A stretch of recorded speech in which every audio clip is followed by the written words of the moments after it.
to meet you, and the wind be on your back. May the sun shine warm upon you, and the rain fall gently down. Hello, welcome back. Today we're at week 41 of the series that will cover days 273 to 279. Or if you have the edition of the Road Rising that follows the calendar, then you'd be looking at September 28th to October 4th. Well, I promised you last week that today the music would turn from minor to major. Friend has slumped just about as low as a person can go, symbolized by the swamp he finds himself in, that lowest place where even water has to stop and stand still. It comes as no surprise that Friend now has a fever, a combination of lying in the rain and eating rats. But now, at least, through his fever-induced semi-coma, he begins to take stock. I want to read about the turning point. See if you can catch it. September 30, day 275. Another night was quickly settling in, and I'd gone through several cycles of fever, followed by chills. The rain had stopped, but everything was dripping, including the roof of my shelter. Hypothermia was a very real possibility. I decided I needed a fire. There was wood stacked nearby, but it was soaked and unlikely to burn without some encouragement. Crawling around the fireplace, I gathered wood and set it in place. I still had a few matches and got them out, but there had to be something dry to set underneath it to get the wood going. But what? Digging through my backpack, I found some paper. Pulling it out, I started to tear it into pieces for the fire, and then looked to see what it was. It was my journal. I hesitated, then ripped out the first page and started to stuff it under the wood. The words caught my eye, and I stopped to read in the dim light. There's a smell of waterproof canvas in the air. The journey has begun, I read. Turning the page over, I saw the last part of that first day's entry. Now, with the scents and sounds of newness all around me, I lean into the straps and push ahead. No need to look back anymore. But that's exactly what I was doing, wasn't it? Looking back. Remembering a time of new hope and discovery, recalling the challenges of the past. It had not always been easy back then, but I had gotten through the day and took comfort in looking back on it. And now, what was I doing? Lying cold, soaked, and dying of fever, alone in a swamp. And why? Because I was still looking back to a time when my world fell apart. So that was the question, wasn't it? Do I look back or do I forget the past? Do I let yesterday's joy and sadness determine where I go today? It was a question I couldn't answer, at least not in my present condition. Maybe I did need to get rid of the past, starting with this journal.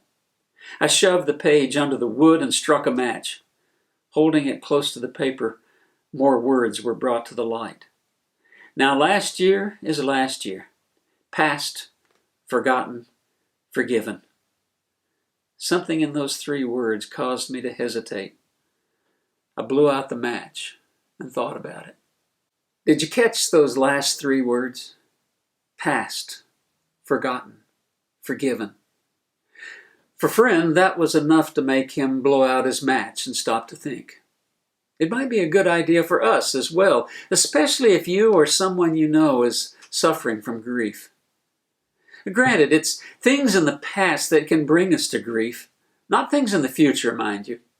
Thinking about the future can lead to worry, and Jesus is very clear about his thoughts on that. But how are we to deal with our past, be it pleasant memories or something altogether different? We hear the Apostle Paul talking in Philippians 3:13 about forgetting what lies behind and straining forward to what lies ahead. But then we hear the words of the psalmist, Psalms 143:5, saying, I remember the days of old. I think about all your deeds. I meditate on the work of your hands. So it seems that it's not a case of either or, is it? Either we forget the past or we remember it. The way I see it, there are things we definitely should be remembering. Bless the Lord, O my soul, and do not forget all his benefits. Psalms 103:2. These are the good things to remember, the times when God was merciful to you, when he blessed you with so much you just couldn't take it all in. Certainly, there are memories from back then that are painful, times when you felt lost and alone. And hear what I'm saying here, not those times when you were lost and alone, but when you felt lost and alone. I think any one of us can put ourselves into a punk if we determine to drag up all those painful memories. And if you're grieving today, be assured that the enemy has a list of all those times, and he would just love to share it with you. Grief work is a process. And as you work through it, you'll be reminded of past hurts. The key, though, is to let those memories come through and then keep moving. Don't invite them to take a seat and stay a while. They're never good company.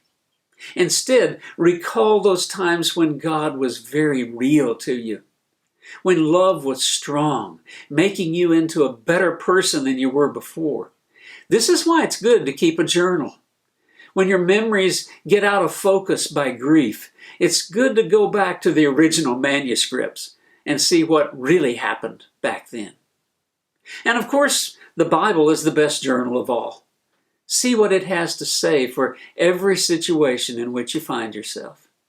It will remind you of things you may have forgotten, and it will help you forget the things that need forgetting.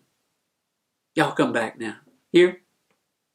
He had come into the swamp, found the poor pilgrim, and was now working to restore his health.